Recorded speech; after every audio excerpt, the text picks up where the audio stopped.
The Eagles won on Sunday, but also lost a key weapon, leaving Howie Roseman no choice but to shake up the roster. Plus, hear why Jalen Hurts is back in the media crosshairs and how Jordan Davis is changing Vic Fangio's defense. Also, we partnered with one of the Eagles' most important young rookies who revealed the biggest difference in the defense since the bye week. I'm Thomas Mott. This is The Thomas Mott Show.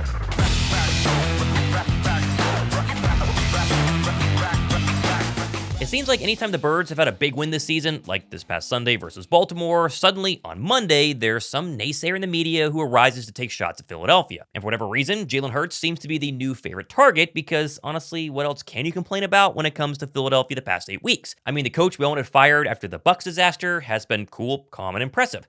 The defense has put the clamps now on the Bengals offense, the Commanders offense, and of course Baltimore, and the offense itself has scored 24 or more points in 7 straight games. Oh, and speaking of that defense, I'm giving away a signed Cooper DeJean full-size helmet once I hit 70k subs, which you see on your screen right here, although YouTube told me about 50% of the people watching this video today aren't subscribed. So to enter, you must be subscribed, so go ahead and hit the red button. Still though, leave it to former 2016 Eagles backup quarterback turned talking media head Chase Daniel to complain that Jalen Hurts isn't elite enough for this team to go forward and beat a team like the Detroit Lions. Diana, the only question I have about the Eagles and why I cannot put them on the Lions level is because of the quarterback. And it's really not a weakness per se, but I have not seen in this 8-game win streak Jalen Hurts really take over a game. At some point this year, whether it's later in the season or whether it's in the playoffs, can Jalen Hurts turn it up a notch to his 2022 level? I have yet to see it. He's got one of the best duos in the league, DeVonta Smith and A.J. Brown, but they're just not asking him to throw a lot. I think he's throwing the ball like 19 and a half times per game since the bye week. So it's going to be interesting to see, but that's why I have the Lions ahead as just a quarterback. Now, obviously, Goff and the Lions, they've been impressive this season, but take the 2 starting quarterbacks for both of these teams, put them side by side, compare their stats, and yeah, Goff has more interceptions, less total touchdowns, and only has about a 3% better completion percentage. Like, what more do you want Jalen Hurts to do? And if you say throw the ball more, I'm going to have to ask how. Philadelphia has pulled Hurts twice during the win streak in the fourth quarter when the Birds had big leads. Plus, they also had massive leads in the fourth quarter against Cincinnati, Dallas, LA, and really Baltimore as well, where they basically ran the football the entire fourth quarter. Sure, right now, Jalen is throwing the football 19 to 24 times a game, but it's not a product of Hurts being bad. It's because Saquon Barkley is great, and again, the offense is not throwing the football in quarter number 4. Oh, and even when Jalen has needed to throw the football in the fourth quarter, he's 6th in the NFL in completion rate, 3rd in yards per attempt, 2nd in total touchdowns, and 4th in passer rating. So personally, I'd rather win than stat pad, but I guess that's just me. Oh, and if you want to compare Hurts' stats to, let's say, MVP frontrunner Josh Allen's stats, well, again, can someone in the comment section show me where the major difference here is between the 2 quarterbacks? I mean, honestly, if there's just one criticism of Jalen Hurts in the offense, it's the fact they've had slow starts seemingly every single week this season. It's hard to nitpick the Eagles when they've won 8 in a row, 10-2. But you watch them early in this game, okay? This is a 9-0 game. It's 3rd and 7, all right? This is what you're going to get in the playoffs. You're going to get these style of defenses on 3rd and down. And they're going to double their best player, A.J. Brown, at best receiver. All right, so this is how they double them right here. They're going to drop, all right, an outside linebacker in the corner. They're going to squeeze him. Now, on this play, it's 3rd and 7. Like, nobody's open. The quarterback is now on his 5th step, and he's hitched, and he's ready to throw. And nobody is open. So Jalen's not going to stand there. He's not. So now he's going to move. All right, they got a spy right there, Trenton Simpson on him. All right, now he moves, all right, and the pressure gets to him, and he takes a sack. But those are the type of plays in a playoff game where you might only get 8 possessions. Everyone has to be maximized. And sometimes on 3rd downs like that, they don't look like they have a good play for him or a good answer for Jalen. Again, slow start or not, Philadelphia still won the game and honestly dominated Baltimore despite the fact they didn't score in the first quarter, and also they didn't have DeVonta Smith, who, according to Adam Schefter yesterday on Pat McAfee's show, apparently has a very good chance of playing this week. That was echoed by the Birds' roster move yesterday of releasing practice squad wide receiver Paris Campbell, who played 50% of offensive snaps on Sunday with both Smitty and Johnny Wilson out. Cutting Campbell also basically confirms further moves happening, mainly due to the fact that Dallas Goedert is, of course, out. As according to Jeff McClain, he is week to week with that knee injury, but the Birds' #1 tight end is definitely a candidate to land on short-term IR, which would be 4 weeks of not seeing Goedert. If Goedert does go to IR, which is all but guaranteed now, I would guess either EJ Jenkins or CJ Uzomah will be signed to the active roster to take Goddard's place, as the Birds right now only have one healthy tight end on their roster in Grant Calcaterra. Losing Goddard is obviously a massive blow. I mean, when he's been healthy this year, think back to the Saints game, he's been a serious receiving threat. Problem is, Goddard's not played an entire season since his rookie year back in 2018 and has missed 11 of the Birds' last 46 possible regular season games due to injury. Still, Sirianni confirmed they have a ton of faith in Grant Calcaterra and believe he will continue to hold down the fort in Goddard's absence. We know Grant is as Dallas has had to miss some time a little bit this year, unfortunately. Grant's done a nice job of really making plays, not just like, I think last year, if you go back last year if Dallas missed a little bit of time last year, you didn't see some production from the tight ends. We kind of spread that around a little bit, gave AJ a couple more touches, gave DeVonta a couple more touches, put 4 wide into the game a little bit more. And I think what Grant's done is just given everybody the confidence in him that you can stay 11 personnel. You can still keep those plays in for Grant because he can contribute. Now flipping over to the defense, and a lot of Birds fans were claiming, especially during the game, that Jalen Carter was being held on every single play. And, well, Shane Half on Twitter, he put together this 9-play sequence you see on your screen, with the second and third quarters showing what I would say are a ton of holds on 98. It seems like Jalen's been getting held quite a bit. Is there anything you guys can do to help him get some calls?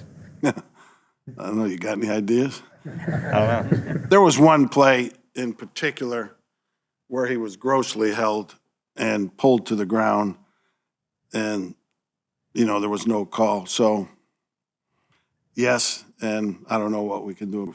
Now, as mentioned at the beginning of the show, myself and Josh Davis got to sit down with Jalyx Hunt and interview him this morning to talk about being a rookie, playing on the Eagles, Vic Fangio, obviously beating up on the Ravens, and of course, our new joint charity initiative here in December to help benefit Philadelphia area schools. Oh, and Jalyx is also nice enough to send me a signed Jalyx Hunt 58 jersey, so if you want to get in on that giveaway going forward, happening in the future, go ahead and comment Jalyx down below, and of course, be a subscriber. What's up, guys? Josh Davis here. It is the Philly Special, as well as Thomas Mott of the Thomas Mott Show, and of course, the man who really doesn't need an introduction here, but Jalyx Hunt joining us. How you doing, man? What's up, y'all? I'm doing great. Awesome. We are pumped to have you here. We're talking about this before recording, but I mean, just thrilled to even be able to collab with you on this. Really exciting news. Also, feel free to scan the QR code for people watching this. Also, we're going to get into more of that here in a second. But first off, I got to start and ask you, Jalyx, because What's up? Coming off the Baltimore Ravens game, everybody hyping this thing up. Thomas and I were talking about it before, like, man, this feels like a playoff game going into it. You had the storylines of Vic Fangio, versus Lamar Jackson in the past. People saying, no, that defense is not going to do it. Thinking potentially you guys are not fraudulent maybe, but there's some national analysts out there going, I don't know if they're for real yet. So I just got to hear from you coming off of that win, going into it. I'm sure you probably heard about the Ravens' #1 offense in terms of efficiency, everything going into Baltimore. What did Vic Fangio say to you guys? What was the, not, secrets necessarily, but just holistically, the viewpoint going into that game against Baltimore? Of course, the number one is to get the win. That's obvious. But you got the reigning MVP in the backfield at all times. And you have 22 in the backfield, who's a powerful runner. And the breakdown was really, we have to tackle. We have to stay disciplined in our rush lanes, for me personally. And we have to be the more physical team. And I think that's the mindset that we've gone into every game with this season. I think it's really working for us right now. I think we really saw the vibe start to shift maybe after the bye week, whenever the win streak started to get going here. But this game in particular on Sunday, after the win in the locker room, you guys are dancing around, having a great time. BG in there partying with you guys. What's it like being in this locker room right now during this 8-game win streak as a rookie, surrounded by a bunch of superstar Eagles before you that are all winning football games together? It's fun. Football's fun. And whenever football's fun, that's how you know your team's doing well and the season's vibing. It would be real concerning if we were at this point of the season and our record is how it is and we weren't enjoying it. That means there's some things looming in the background, but we're all enjoying it right now. As a rookie, I just shut up and listen. That's been my motto this whole time. I got BG in the room. I got Sweaty in the room. Nolan, I know this is just his second year, but Nolan's rushing well as well. And then Clint Hurt, new D-line coach, whatever he has to say, and my coach personally, Coach Wash, whatever they have to say to me, I'm soaking it all in. And the locker room is just a great vibe. Obviously, yesterday with the win. You said it was a playoff feeling type of game. I haven't been to a playoff game yet. Hopefully that comes in. Hopefully that comes in later in the season. But it's what I would imagine a playoff game to win. Playoff game win to feel like. Let's go. The only thing really, granted, there's a lot of Eagles fans that were there, but not quite the hype and the vibes of a playoff win at the Link, but understandably, even going into that, But I got to ask too, because you talk about like, hey, just shut up and listen, right, to BG. You got some other guys in the locker room, but you've been taking strides for sure. And I think that people have heard, obviously, you talking about like, just taking advantage of special teams reps for a while, naturally with some injuries and things like that. But you played 35 snaps against Baltimore. Curious, to potentially brag on yourself a little bit, but how did you think that you did in that Ravens game, the 35 snaps? I think I did well. I think I did There we go. what I needed to do to step into that role.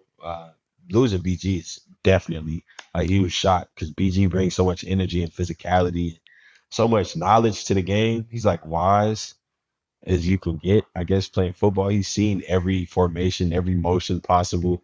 So whenever I have a question, especially in that last game with different splits and different looks they were giving us, hey, BG, I just got this, that. Oh, that's easy. Just line up, da-da-da-da. But 9 times out of 10, BG's just going to say, get off the ball. But, yeah. Yeah.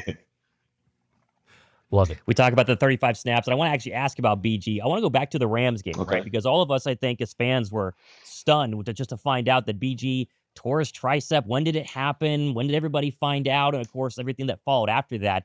Take us back to when you found out and your initial reaction to finding out that Brandon Graham was officially done for the season.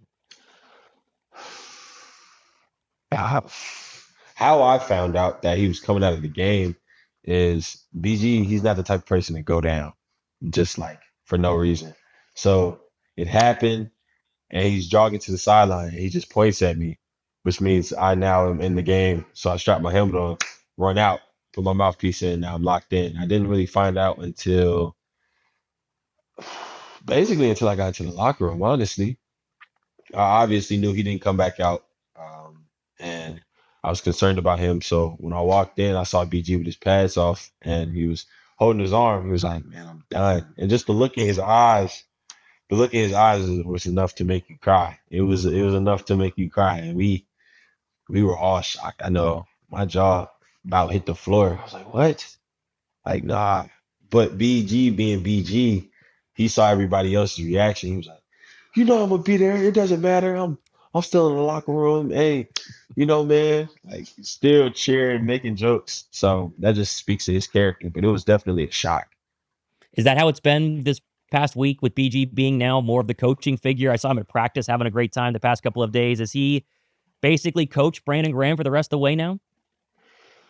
Honestly, it seems like he's still playing with us because BG was like that during him playing. It was really just, hey, you see this, you ask BG that. Everything you can just ask BG and he'll know the answer to. And he's always giving his input and always being very uplifting. So no drop offs has really changed besides just seeing him in pads. It seems like he's still playing. To understand, a lot of energy there. My hope personally is Vic Fangio, kind of the little, just kind of insert the comment like, he can't really go out like that. So however he wants to is perfectly fine. But personally, I would prefer if BG sticks around. Although I will say on the comment of Vic Fangio, I don't know, Jalyx, if you've kept an eye on this as much. It's bigger within the media and kind of blowing it up that way. But there were some Miami players this past offseason, whenever Vic Fangio came to Philly, that didn't necessarily have the best things to say about Vic Fangio whenever he was there in Miami. And so, people are like, oh, is he going to be able to fit in the culture of Philly? Are players going to be willing to play for him? Will they play well? Will they pick up his scheme? All this other stuff. But, I think the answer is pretty obvious at this point. You guys are the number one defense in the NFL. So I'm curious, though, Based on yards allowed, you guys are number one in Number one. NFL. Oh, So bet. Okay. Sirianni might tell you to not hear that, by the way. So just from Oh yeah, that's right. You guys are the worst Rat defense boys. in the NFL. yes. The So worst maybe defense, right? scratch that. Take that out. Hey, we got to do that. We got to be the worst. But having said that, though, I am curious, playing for Vic Fangio, we heard a lot of different guys speak about that, but we're 12 weeks into the season. What has it been like playing on a Vic Fangio defense? Very detail-oriented and aggressive. He puts a lot on the defensive ends. He loves our position. That's what he coached. So he's always looking for ways to get us involved and for us to do our jobs as best we can to let the linebackers fly around. You see Zach Bond's having a heck of a year. Being Zach Bond, Billboard Bond is what we call him. But Let's go. being Zach Bond, allowing them to do things that they do. So I've been enjoying myself. I can't speak for the Miami players. I'm sure, as with every coach, they have their pros and cons, and he's a different coach now that I see. But he's meshed well with us. We're meshing well with him. It took a little bit of a learning curve because he's an old school guy. Like, now, talking to us, he started to joke around with us, but when he first got here, it was pretty like cut and dry military almost. But now he's joking around. We found a groove with him. We understand how he coaches. We understand how he wants us to respond. And I've got nothing but good things to say about him. That's awesome. Love to hear that. I do have to really quickly ask, because those in the know, we've had so many different nicknames that get thrown out there, but we can officially say Billboard Bond. That's what we got to go with. Billboard Bond. Billboard Bond. You always see him. These bright lights. It's whatever. Bright lights Bond. Billboard Bond. That's that guy right there. That's that guy. All right. It's official. He's been unbelievable. He's on an unbelievable tear right now. I want to ask quickly about the bye week, because there was an article that was released. Okay. The NFL Network did it Sunday, right before the game against Baltimore, where it was like this detailed look at how during the bye week, Eagle players kind of went to coaches and really worked on what was not working and really came together and figured things out. And you were obviously in the locker room during the bye week. How did you see the bye week go down? Was it people really putting their heads down and trying to figure out what's been going wrong with the 2-2 start? Is that where all the changes kind of flipped and you guys went on this win streak? Do you pinpoint kind of the week 5 bye as the big, I guess, turning point for the Eagle defense? I think it was a turning point for the team. We don't like losing. Nobody likes losing, for real. But we definitely don't like losing. So having 2 losses come so quickly, we definitely were willing to do anything. Whatever the coaches felt would have us win, whatever we felt could help the team win, we just brought it to the coaches. The coaches were willing to listen to us. And I think that's something that's not found a lot in the league, or a lot in football, really. You know, some coaches feel as if I'm the coach, you have to listen to me. Players think I can't say too much because I'm just now getting here, but everybody's so committed in the building to winning, in the organization to winning, that if you have any type of solution, anything to try out, we definitely can. And I think also it didn't just the confidence we have in each other and the confidence we have in the coaching staff, it didn't really take any big changes. I think we just had to settle in and get in our groove, because nothing drastic has changed. The same coaching points have been made. We increased our attention to detail. We increased our effort, but everything was football based. None of it was like drastic. Like, we didn't cut all workouts, or we have to come in at 6:00 now. We're not leaving till 8. It was nothing like that. It was just more attention to detail and honing in our skills when we have the time. Definitely makes a lot of sense. You say settle in there too, and it kind of at least brings up a question I had too, as well as for you being drafted. Naturally there were a decent amount of people going like Houston Christian, like, wait, where is that? Who is that? What are we talking about for a 3rd round pick here? I would like to kind of, toot my own horn. I made a video saying you're an incredible underrated. You did. But You did. nonetheless, we're here, so I appreciate that. Thank you. Shout out. But I do want to ask. Thank you. I do want to ask though, because some people make this whole stipulation for really all positions, even quarterbacks coming out of the drafts. Like, hey, do they start immediately right away? Do you have them sit to learn? For you personally, you had some time, as we were talking about, being special teams, then kind of getting acclimated, slowly increasing the reps. Do you feel like that's paid some serious dividends to be able to kind of sit behind in a way and learn from, in particular with a Fangio scheme that you say relies, quite a bit on defensive ends as it is? I think it definitely has impacted me greatly.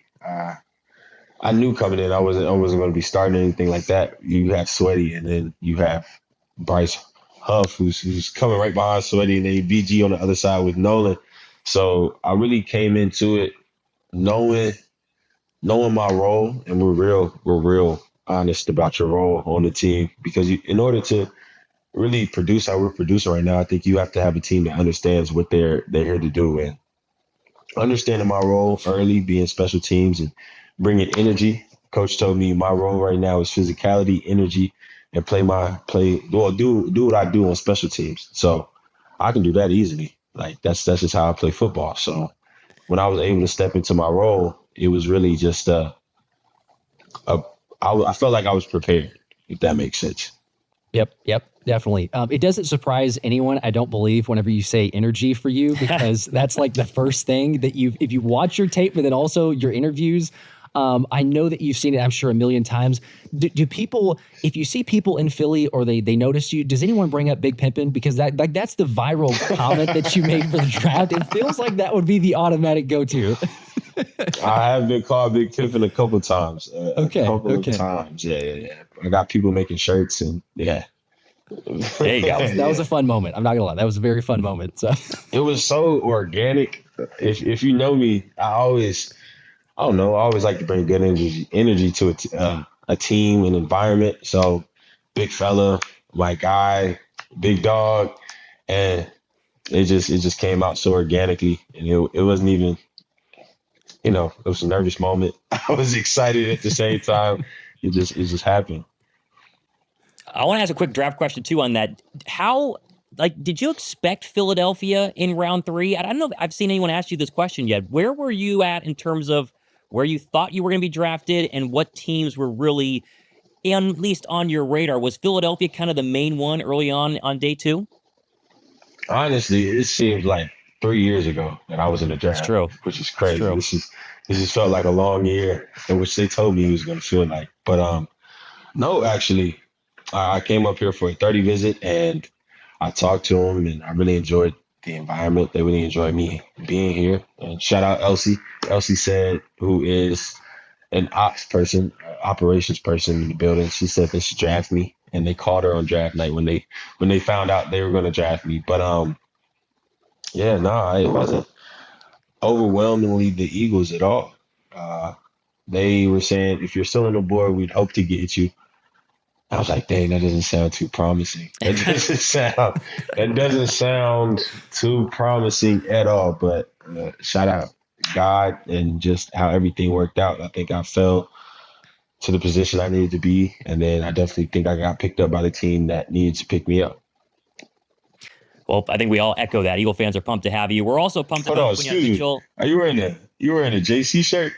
Yeah, he is, yeah, right? You noticed that? Of course. I got to. Brad man, bro. Come on. Brad man. It doesn't get better than that. It doesn't get better than the bread man. No. I saw JC. He had these on his Instagram page, and I was like, oh, immediately. Yep. I got to buy one of those. He's the bread man. Bread man. Oh, that's crazy. That's funny. My bad. It's all good. I'm glad you noticed it. It's kind of just like creeping down here at the bottom. That's a great shirt. I might have to pick me one of those. All right. I'll send you a link. There you go. Jalen Carter's Instagram, right? Or he probably just gives you one from his locker room. Honestly, I'm sure he's got a bunch hanging out. Well, I need to ask. That's something I need to find out. There you go. I want to ask quickly about Quinyon Mitchell and Cooper DeJean, because obviously they were in your draft class, and they have also taken the Philadelphia fan base by storm. I mean, we are in love with these two guys on the defense. They made a massive difference, just like yourself.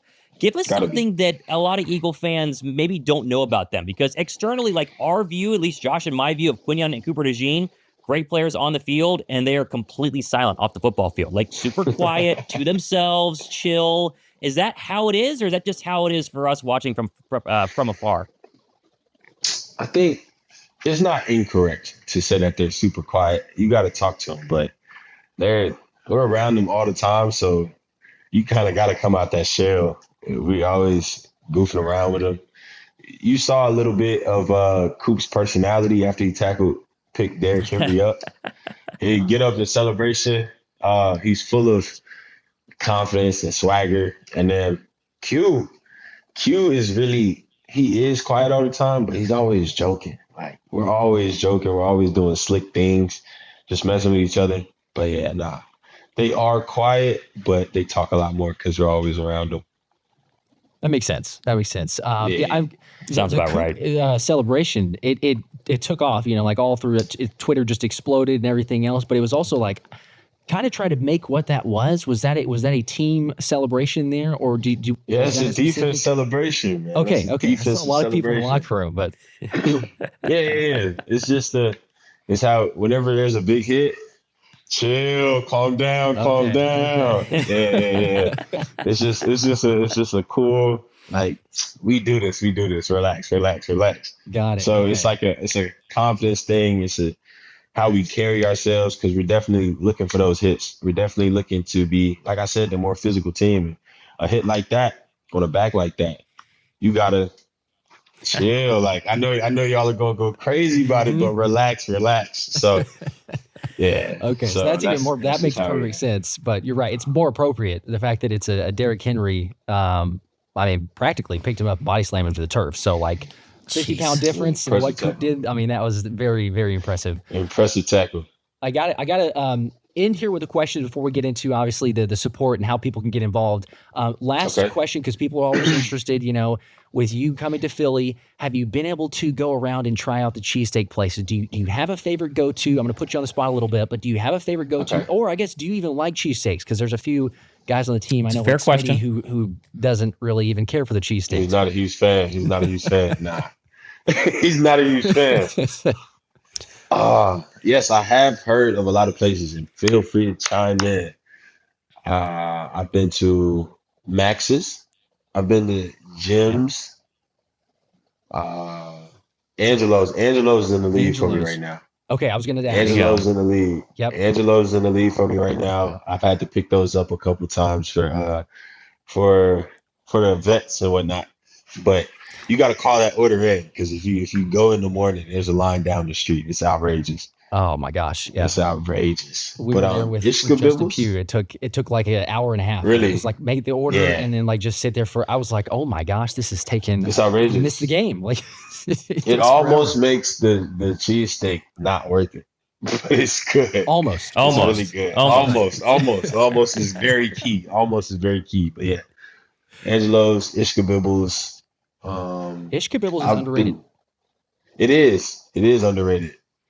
And I've been told that Dallas Sandros. Yeah, Dallas Sandros. I've been told I need to take that trip out there and try one.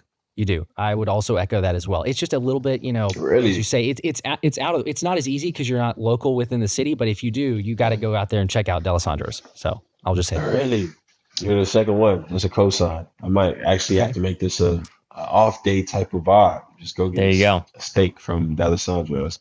Love it. Absolutely.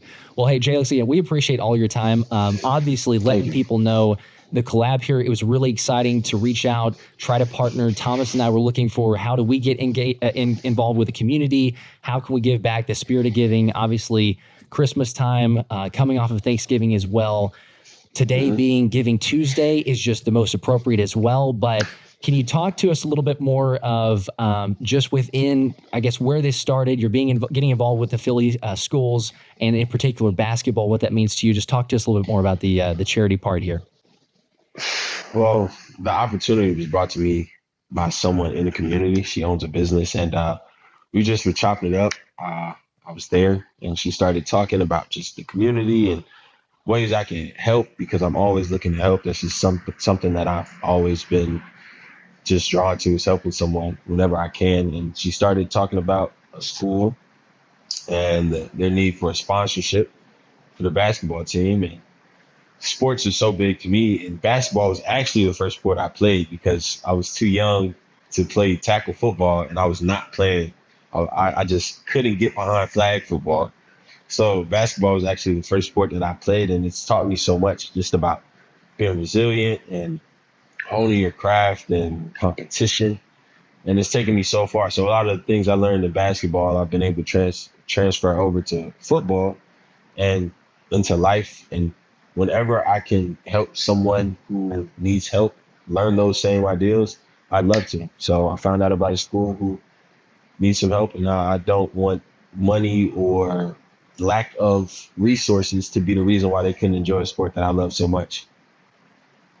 We love it. And we're going to try to help as much as we can. Obviously, all of our subscribers watching right now, down below description box is also the QR code on the screen. You can scan, goes to the GoFundMe link. 100% of that money obviously goes to help out all the schools that Jalyx is partnering with. And so I believe that we go till December 18th, I think is going to be the official cutoff day. And then you're going to be delivering in person as well, correct? I am. So if we get 10,000 is our goal. If we get more than 10,000, we can help more schools. But 10,000 is definitely our goal. We're going to make some nice little checks, and we're going to go to the schools. And I've been able to partner with you guys in this platform, and also Ace Sportswear out of Baltimore. Ironically, out of Baltimore. Thank you, Baltimore. Sportswear company. Yeah, thank you, Baltimore. A sportswear company out in Baltimore. And they've been very pivotal in getting the resources that I need. So any donations, I really appreciate. And yeah, well, of course we'll get pictures and whatnot of me giving the checks away. But yeah, that's what it'll be used for. Heck yeah. That's what it's about, man. Love to hear that. Just giving back, like you said, not being about the money, be able to help those schools. So again, like Thomas said, this is the time. It's Giving Tuesday. There's not a better instance. We did not actually plan this. Some things just we did this, and this is just what Not this at all. is. So it's Giving Tuesday for this interview. Absolutely meant to be. So show up big time for Philly area schools. As Jalyx said, 100% going to those schools. I'm going to make a donation. Thomas is going to make a donation. You guys go make a donation. It's going to help out in a really big way. And again, scan the QR code. Links are in the description. We'll be posting these off regularly as well. So make sure to get in before December 18th. And Jalyx, man, we appreciate your time again. This was an absolute blast. We wish you the best of luck moving forward. Thank you. And I guess I'll just end it with an appropriate. We should probably get a Go Birds in. So there you go. Go Birds. Gotta go Birds. Go Birds. While editing the show today, I actually had a thought that if just 10% of you guys watching this show, just this show today, which will get like 45,000 viewers, donated $1 to $5, we will absolutely crush the $10,000 go on the GoFundMe. So whatever you guys can do, you don't have to, obviously zero pressure, but we would greatly appreciate it. And 100%, as we mentioned, of all the money is going to go help schools in need. And so we love to do as much good as possible heading into the holiday season. Now, plenty more Eagles news happening next couple of days and weeks, getting ready for those pesky Carolina Panthers. But injury updates, roster moves, press conferences, all found here. Be sure to hit that sub button. I'm Thomas Mott. This has been the Thomas Mott Show.